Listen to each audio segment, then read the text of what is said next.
This is another installment of real stories from my real estate experiences.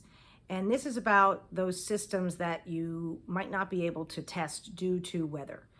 I had a client who was selling a property and it was in the wintertime, and the buyer's inspector said that he couldn't inspect or run the air conditioning because the temperature was too cold.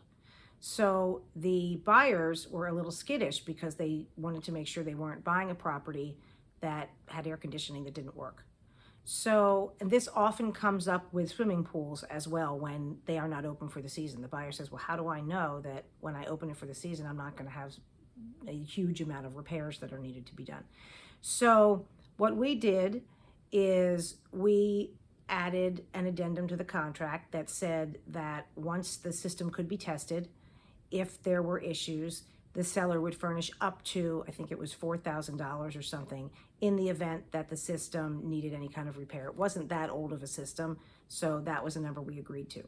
However, understand that technically, legally, addenda to the purchase contract do not survive settlement.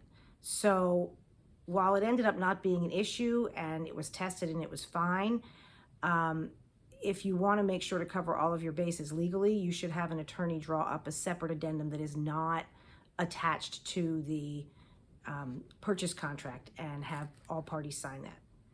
Another thing I would recommend is ask the seller if there's paperwork that shows the last time a system was serviced.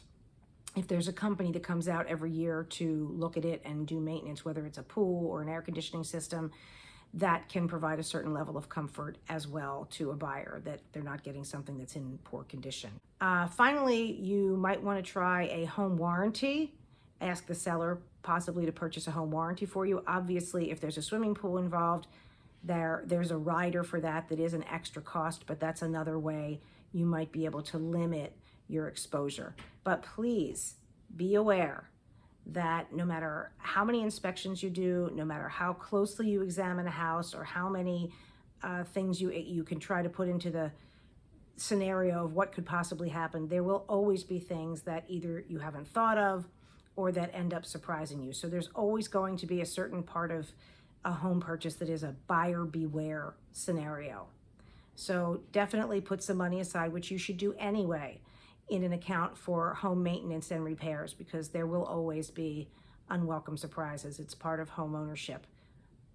But I think that the benefits of home ownership outweigh the negatives, but either way, put some money aside.